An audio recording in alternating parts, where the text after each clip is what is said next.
Hola and welcome back to Home Sip. I am Nader and today things are gonna get spicy because we are making the Spicy Paloma. Let's go!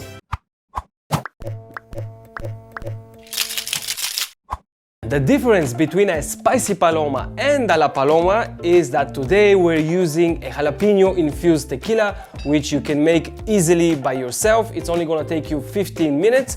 It's basically chopping jalapenos, or if you can find them, chilies, and putting them into tequila.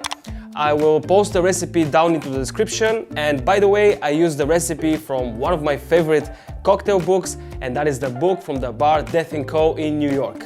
The other ingredients are some grapefruit lemonade, freshly squeezed lime juice, some salt, and some chili flakes mixed with salt to rim the outside of the glass.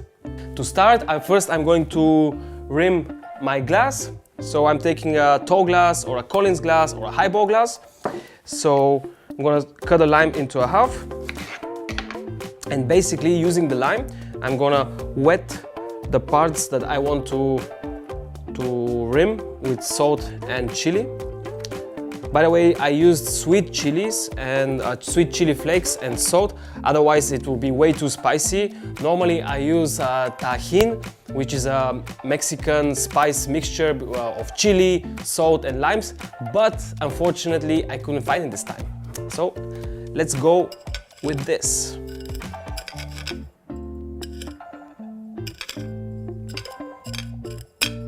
And this is how it looks. I always leave a small gap over here if my guests prefer not to have any salt and chili or just had enough. So yeah, this is basically a small gap where you can also take a sip from.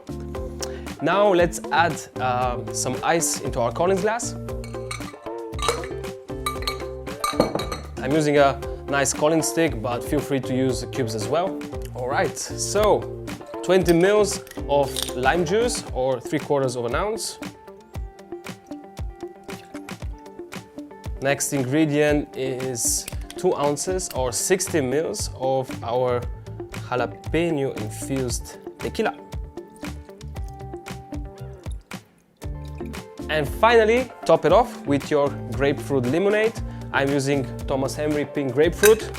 It's a delicious product produced here in Berlin.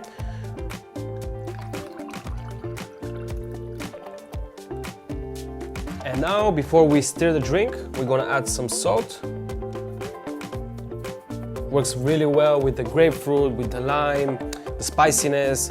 It's a great cocktail to have with your food. I'm gonna garnish this with a dried lime, but feel free to use a fresh one.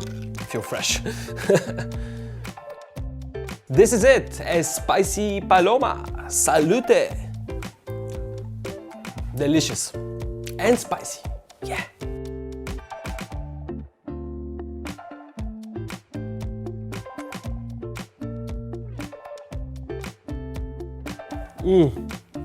So good. So good and so easy to make. You don't have to shake, just throw all the ingredients into a Collins glass, put on some ice, and enjoy your sunny day. Anyways, for tomorrow, I've prepared a nice and fruity margarita. So make sure to subscribe and see you tomorrow. Cheers!